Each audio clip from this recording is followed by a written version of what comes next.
who else is going to be dumb enough to give somebody that doesn't defend millions and millions of dollars? The Lakers. But speaking of somebody that likes to give away millions of dollars and likes to create non-sustainable game plans is this guy, Daryl Morey. This is the next topic of the night that we're going to get into. Daryl Morey has been making waves across the sports media world.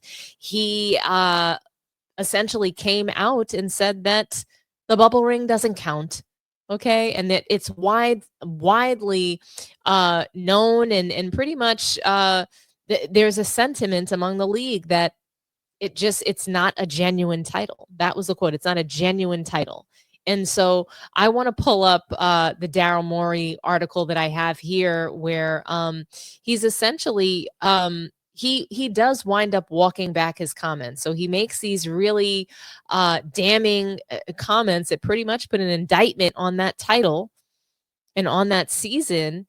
And he turns around and walks it back. Okay, so he gets criticized heavily for this. Okay, and I have sound from Rob Parker for you guys to hear and we'll react to.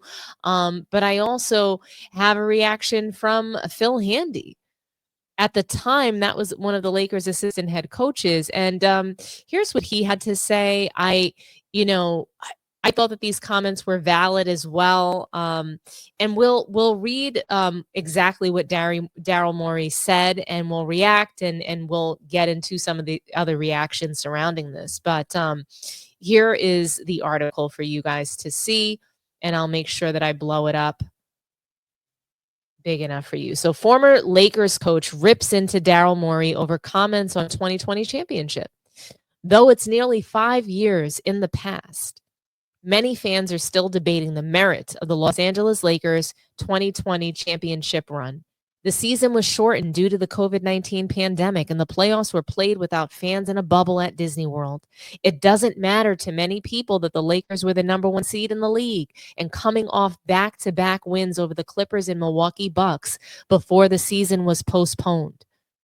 It hasn't been much of a topic lately until Philadelphia 76ers president of basketball operations, Daryl Morey, decided to bring it.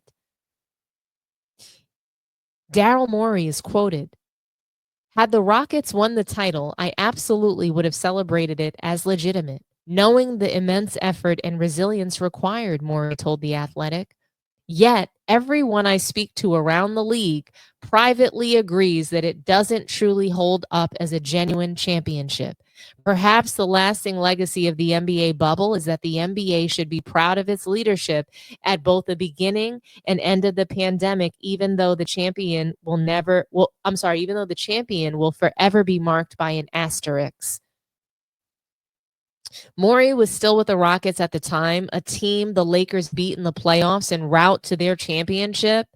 Dallas Mavericks assistant head coach Phil Handy was with the Lakers at the time, and he clapped back at Morey over the comments. "They can talk all that shit they want," Handy wrote on X. "If you weren't in the bubble to win it, they may want to keep quiet about it. Every team came into the bubble to compete and win. If Houston would have beat us and won it, I'm sure they wouldn't be saying it wasn't real, LOL." Fast forward to later today, Morey walks back these comments. In Morey's defense, he didn't specifically say that the Lakers' 2020 title was fraudulent. He was more relaying the sentiment around the NBA. However, he didn't articulate that very clearly. He spoke to Clutch Point's Anthony Irwin to clarify. "I'm frustrated," Morey said. "Of course I respect that title. I defend it to people all the time. It's the thing I want the most." Though he wishes that he had worded things differently, he understands why people would be upset with him over those comments. Quoted, "I can see why you would have taken it that way, and that would have made me mad too," Morey said.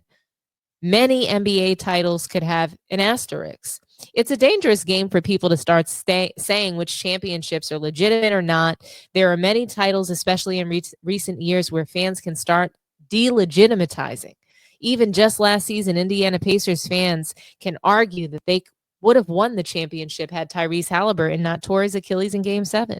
2 seasons ago, the Boston Celtics faced multiple teams in the playoffs that were missing their best players for multiple games. Fans can keep going and going for why the wrong team won a championship every year. The Lakers were the best team in the NBA before the COVID-19 lockdown, so they had a very good chance of winning the title regardless. Well, guys, I can say that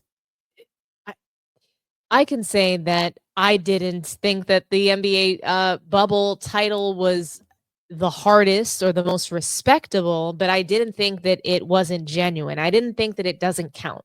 So I'm of the opinion that the bubble title was one of the most worthless titles just because people didn't want to be there. There were no fans. There were no distractions. They actually had loads of amenities during the bubble title, even though LeBron famously came out and complained on Mind the Game that he didn't have a certain produce that he normally likes. But really and truly, I think that Daryl Morey, he threw the rock and hit his hand. He said that privately, the sentiment is that it's not a genuine title. So if you defend it all the time, then why didn't you say it? You said it, that it wasn't a genuine title, and that is the private sentiment amongst other GMs in the league. And so I'd love to ask the questions, why do GMs privately discredit the bubble title? Why is it a private discussion? Why isn't it just known, hey, we don't think that that was the greatest title ever won? That's something that LeBron James has come out and said. We don't agree with that. We don't consider this to be real at all. Let's just come out and say it. Doesn't have to be private. But here's what Rob Parker had to say in response to Daryl Morey, and he completely went scorched earth. So let's hear him and what he had to say. Plus, what Daryl Morey said about the Lakers, he kind of dissed the organization and LeBron and everybody else. Did he? Rob G. So the Athletic did a 5-year update post-bubble championship in a piece that ran earlier on Wednesday. And during it, they asked these guys for a series of questions. You know, what was it like there? What do you remember? And ultimately, what is the bubble's legacy in NBA circles? Daryl Morey, former Rockets exec, now with the Sixers, had this doozy of a take. Here's what he said, quote, "Had the Rockets won the title, I absolutely would celebrate it as legitimate, knowing the immense effort and resilience required. Yet, everyone I speak to around the league privately agrees that it doesn't truly hold up as a genuine championship." Really? Is that where he's going? Because I got to tell you this. The only thing more fraudulent than that bubble chip is Daryl Morey. I mean, talk about a fraud. Talk about all of the players he's moved and all the analytics and how smart he was and all this. He has nothing to show for it. How in the world could you even put that out of your mouth and say that when you haven't won jack? Sure, you can say it ain't the greatest championship, but it's a championship. We're counting it. I don't know about you. We're counting it. When you look at the NBA record books and you look in the stats and you look at the championship by year, guess what? It's in there. I hate to break it to you guys. There's nothing in any major sports with an asterisk. I know they bring that up. Oh, it's got an asterisk next to it. No, nothing has an asterisk next to it. Zero, nothing. It counts. They won, no matter what the circumstances were. The only thing worse is to hear from a loser, is a guy who hasn't won. Seriously. Keep your mouth shut. If Daryl Morey had won 3 championships in 3 different cities or whatever, talk all you want.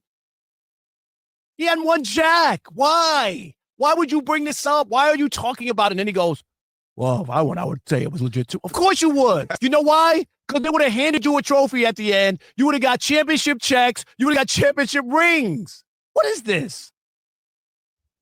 Trust the process. I say, hush the process. That's what I'm saying. Daryl Morey, hush. First of all, the one thing I just said was, you just mentioned a hypocritical. He already said, oh, well, if I would have won, I would have counted that. But my thing is, dude, this is coming from a guy who trusted his system to James Harden, who was a known, proven person that does not elevate his game in the postseason, right? This is Daryl Morey, who had a chance to go to the finals with those 2017 Rockets. Hopefully, in their mind, could beat the Warriors. They don't. You know why, Rob? because the process of shooting nothing but threes, 0 for 27, is what cost him that. This is the same guy that goes to another organization with the 76ers and brings James Harden and hitches wagon to Harden, who has not performed in the playoffs or in crunch time when it actually matters. This is the same guy that has proven to draft guy. Ben Simmons doesn't work out. Markelle Fultz doesn't work out. All the systems and guys and processes hasn't counted for anything yet. So Daryl Morey is good if you want to start something and maybe win 50 games. I'll give you that. He can go get a James Harden. They can win. They can find a way to do nothing but layups and threes, and they'll win 50 games. But ultimately, when we're talking about championships, he is out of this conversation because he hasn't even sniffed a finals appearance, let alone actually win a championship. And a few things to remember about the bubble. And I get it. I think the better word for the bubble is unique. It was the most unique situation. I have no problem. If people don't want to put it up there on a pedestal or bow down to it, I don't have an issue with that. I'm not either, but to berate it or make fun of it when you haven't won anything, that's my issue, is that of all people to have a problem with it. Phil Jackson can say that. My thing about it, that's why I use the term unique. Some people, like LeBron said, it's the hardest one ever. I don't necessarily agree with that, but I do believe it was the most mentally challenging. I want to read a couple of things that folks were saying if we recall the bubble. This wasn't just the Lakers. This wasn't just LeBron. You got Paul George. I underestimated the mental health, honestly. I had anxiety, a little bit of depression from being locked in there. I just wasn't here. I was checked out. You go to Jaylen Brown. Being here in the bubble, I guess people might not speak on it, but it is a challenge for a lot of guys. It's like you're at work all the time, and he goes on to say how being isolated from the rest of society. You know, Giannis not being able to see her family, being there for 3 months, playing games with no fans, it's going mental. So my point is, even you got other guys as well. DeMar DeRozan talked about it. Yeah, but they don't talk about how much they got, how much rest and you know what I mean, and less distractions and whatever, and you could really focus in on it. And it was a trying time. I get all the other stuff that comes with it as well. I think I think that really helped the Lakers with the two players that they had. Oh, to get into the pause to that. I do think that it was unfortunate that it wasn't a championship winning GM that made these comments. So I think that it hits different when you were the loser. You were the loser that year. So if they won, you know, he even said like he would be really proud of the title if he won, etc. So it's just like you just want to come out and say something bad about LeBron James when you get a moment to. Alex Caruso also came out after they won the title with OKC this past season. He's like, I finally have a real title. So people are saying this. Players are saying it, whether it's in jest. There's always truth to it. Where there's smoke, there's fire. There's always a little bit of truth in jest. So we make a joke, ha ha ha, but there's a little bit of truth behind that. And so even if Alex Caruso appreciates his time with LeBron and playing with the Lakers, the title that he won with OKC means more to him. It feels more special. There was just so much more like consistency and teamwork. They're all playing together and for one another. And I think that was one of the clearer differences. But yeah, I mean, I think that there are other titles that are more significant. I think that there are other title runs that are more impressive. So the bubble run is just not impressive. And I think that is okay to say. To say it doesn't count, I think that we would be remiss. I think that we would be irresponsible to say it doesn't count. They competed and they won. LeBron James, he's always been able to exploit some of the things happening in the league when it's happening. If you take a look, all of his titles have an asterisk. It was a lockout year the first year he won. Ray Allen saved him the next time. Then it was what was it?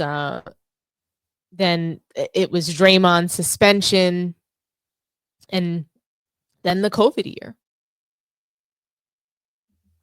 So I think that GMs privately discredit it because it's LeBron James. I think that he's so hated amongst most of the GMs in the league, and for how he's changed the league and some of the things that he's done that really turns them off. I think that he is majorly disliked throughout the NBA. But, speaking of one of LeBron James's titles that he's won. Obviously he's won with the Miami Heat. Dwayne Wade, he has his own podcast. I think it's called Time Out with Dwayne Wade, and it's pretty interesting.